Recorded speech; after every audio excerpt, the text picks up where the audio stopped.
Pas envie de sortir, plus envie de débattre, rester dans sa tête, se faire des nœuds au cerveau, le sentiment d'urgence, voir ses perspectives d'avenir s'enténébrer, plus envie de se confronter à ce qui est devenu pour ainsi dire abominable, voire insupportable, à savoir l'extérieur, et finalement cultiver ce que j'appellerais pudiquement une tristesse solitaire. Ces exercices sont éreintants. Oui, durant cette série d'épisodes, nous allons parler d'éco-anxiété, de charge mentale et d'anxiété sociale. Mais évidemment, ce sera à ma façon. Générique. Salutations et bienvenue dans ton podcast Afro-Vegan. Ici Charlotte, la fille aux fleurs derrière le micro, venue semer quelques petites graines chez toi. Durant tout l'été, je me propose de t'accompagner avec l'un de mes sujets de prédilection, à savoir l'afro-véganisme. C'est parti, entrons dans le vif du sujet.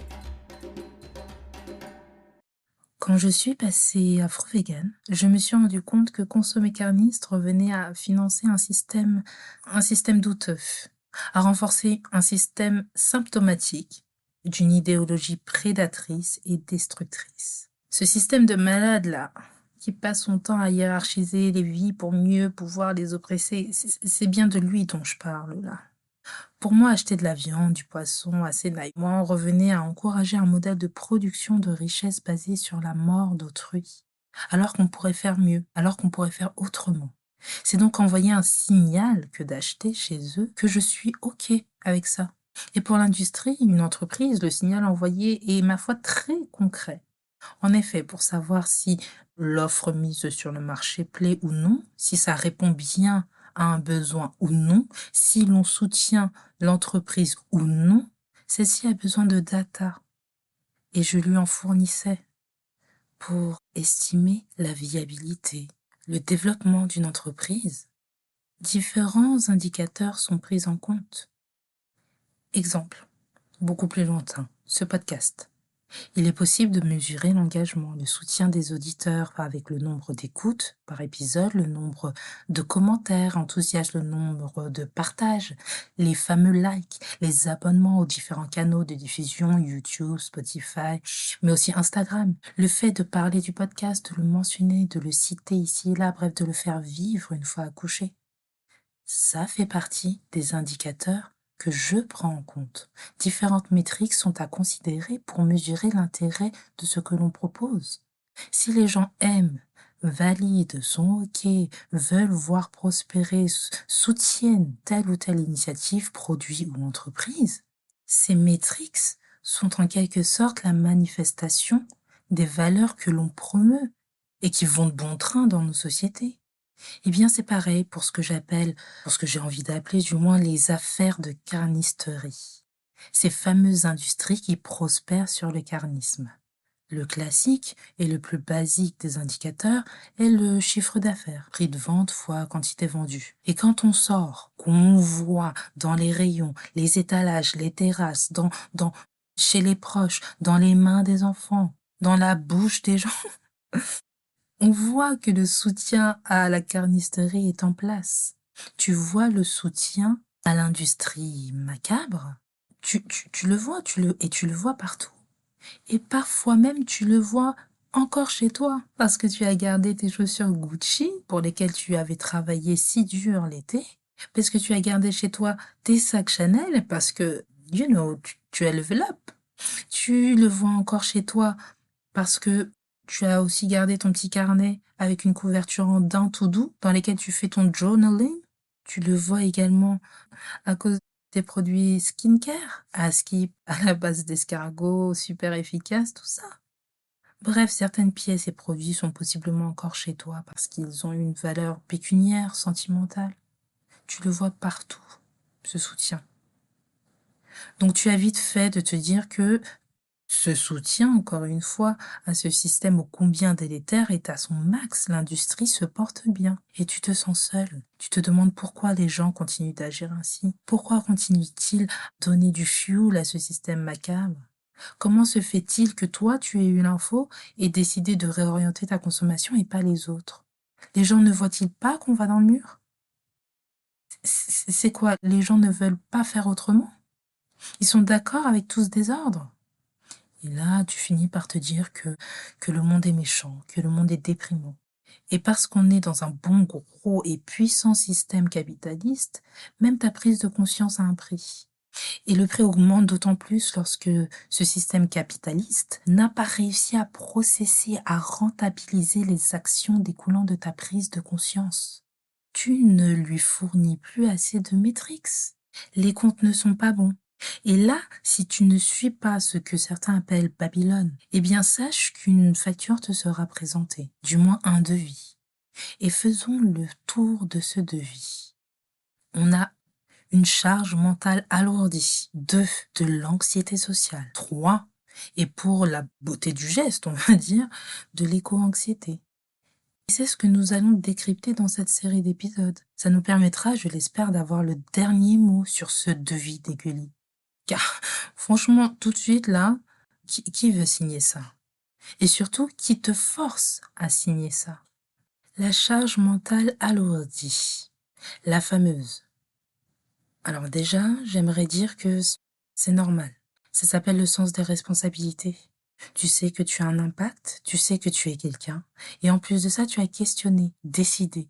Tu as su trancher sur la personne que tu voulais être, sur la personne que tu veux être. Car oui, oui, de ta prise en compte d'informations, de ta prise de conscience, si tu veux, tu mets en place de nouvelles actions qui deviennent très vite des easy to go, enfin plus ou moins vite des easy to go, des habitudes. Et tes habitudes construisent ton comportement. Ton comportement lui révèle ta personnalité. Donc il s'agit bien effectivement de qui tu es, qui tu veux être. Ça se construit. De là, ta charge mentale s'alourdit, car tu as décidé de comment tu souhaitais vivre ta vie et comment, le plus concrètement possible, tu souhaitais te présenter et impacter le monde. Et ça s'appelle... Attention, on arrive à l'une de mes marottes. Ça s'appelle le pouvoir. Ça s'appelle le pouvoir. Et le pouvoir implique quoi? Le pouvoir implique de grandes responsabilités. Donc oui, oui, c'est dur. C'est le prix lié à l'exercice de son pouvoir, justement, et donc de sa liberté en pleine conscience. C'est l'âge adulte, en quelque sorte. Après, attention, ce n'est pas parce qu'on est adulte qu'on ne peut pas s'aider, s'épauler, se consoler, pleurer. Don't twist my word. Restons concentrés, parce que en plus j'ai horreur de ça, des fois mes propos là. Donc, c'est clair que oui, tu es dans un système écocidaire, carniste. Si tu ne vas pas dans son sens, tu vas devoir conscientiser la moindre de tes actions et inactions et constater leurs impacts. Tu vas devoir faire attention, tu vas rencontrer des difficultés à faire des choses qui, à la base, te semblaient simples. Typiquement, pour moi, les crêpes. Rater des crêpes, parce que un matin, je me suis levée, je me suis dit plus jamais, plus jamais. Ça y est, je passe vegan, je passe afro-vegan. Bref, j'ai raté des crêpes du coup. Ça collait à la poêle, ça se déchirait, je n'arrivais pas au goût souhaité, au goût de mes souvenirs.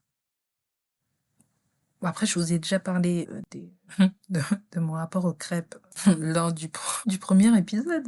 Oui, je crois que c'est le premier épisode de ton podcast Afro-Vegan. Pour faire simple, le process n'était pas super fluide. Il m'a fallu chercher, trouver, créer des alternatives, des solutions. Ça m'a demandé aussi de l'introspection. Oui, oui, pour une affaire de crêpes.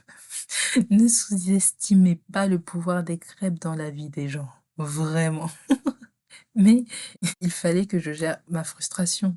C'est pour ça que je parle d'introspection. C'est parce que bon, il fallait que je me gère. Mais rater, tout ça, ça ne passait pas. J'ai donc dû me poser le temps de me créer ma recette parfaite. J'ai réfléchi aux besoins que je souhaitais réellement combler.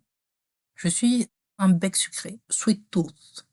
C'était pour moi, les crêpes, c'était pour moi rapide. J'avais même un hack pour ne pas attendre que la pâte repose. C'était bon, c'était réconfortant, ça demandait peu d'ingrédients. Du coup, alors, le temps de trouver ma recette, mon alternative, euh, le temps de faire ma R&D, étaient les pancakes. beaucoup plus simple, voilà, j'y suis beaucoup moins reliée sentimentalement parlant et puis c'est bon, c'est sucré, c'est réconfortant, c'est rapide. Ça cochait les cases. Mais parce qu'il était hors de question que je sorte les crêpes de ma vie, j'ai continué à bosser ma recette. Puis j'ai trouvé, enfin, ma recette de crêpes parfaite.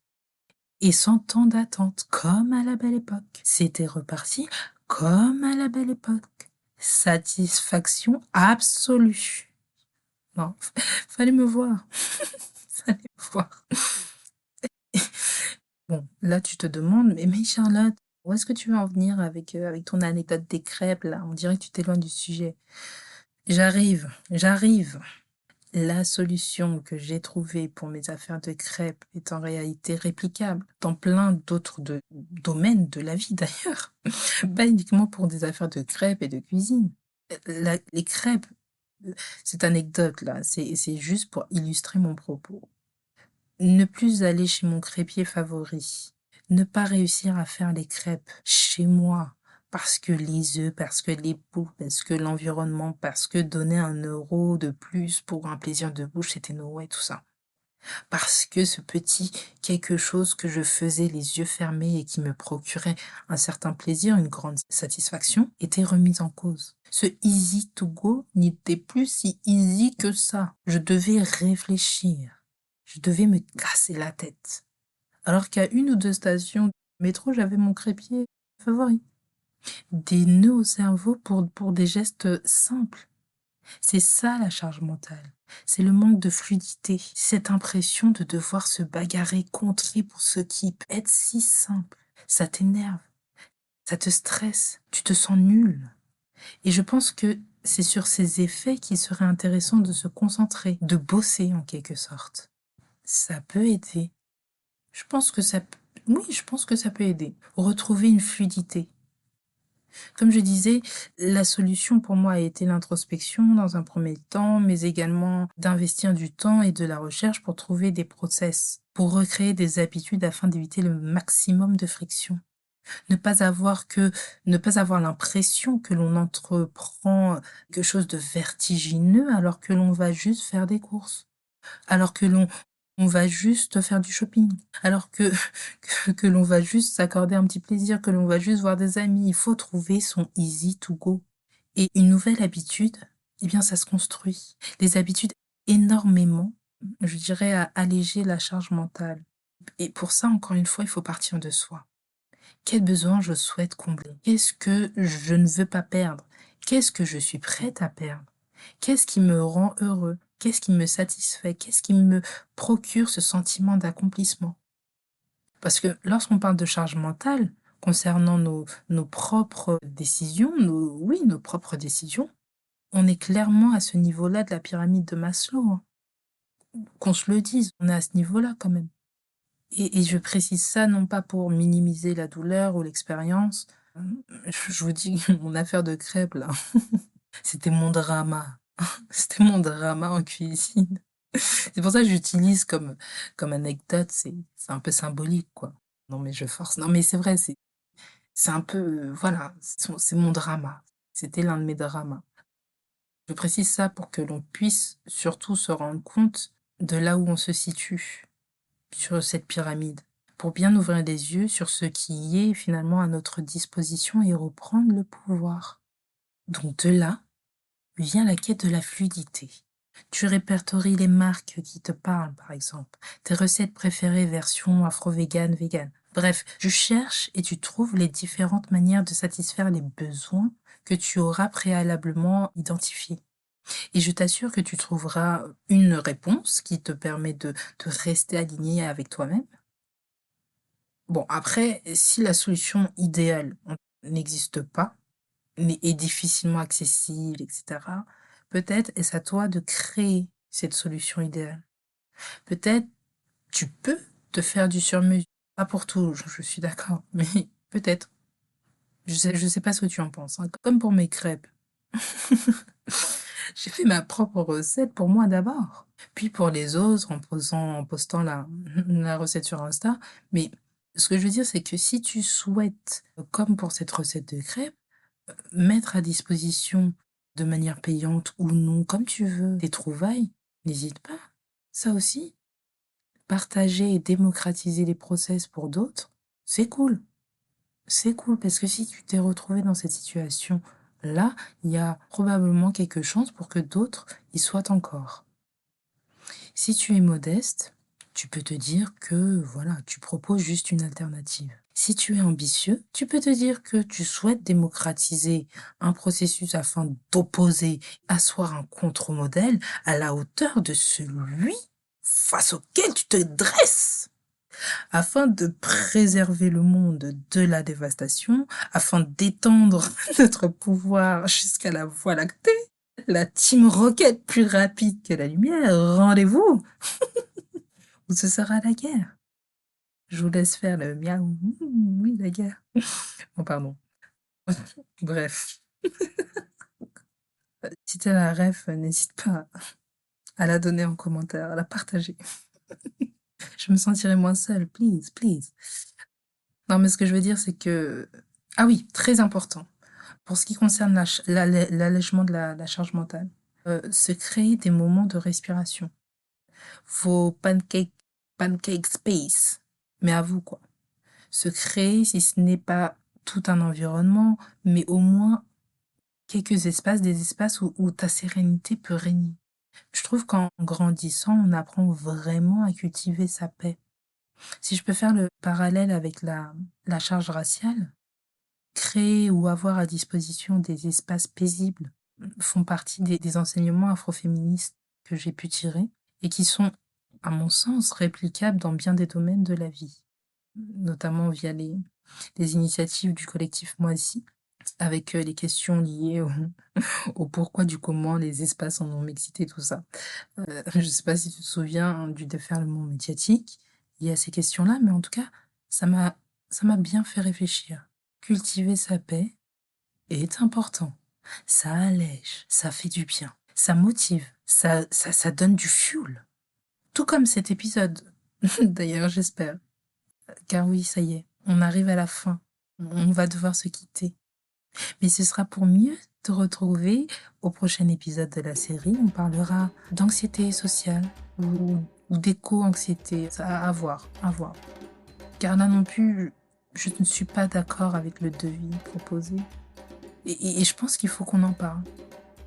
J'espère, en tout cas, que cette petite balade Spotify, YouTube t'aura plu, t'aura été utile d'une manière ou d'une autre. En attendant, tu connais la chanson. N'oublie pas de t'abonner, liker, partager et tutti quanti. C'était Charlotte la fille aux fleurs derrière le micro, venue semer quelques petites graines chez toi. Bisous. Bye bye.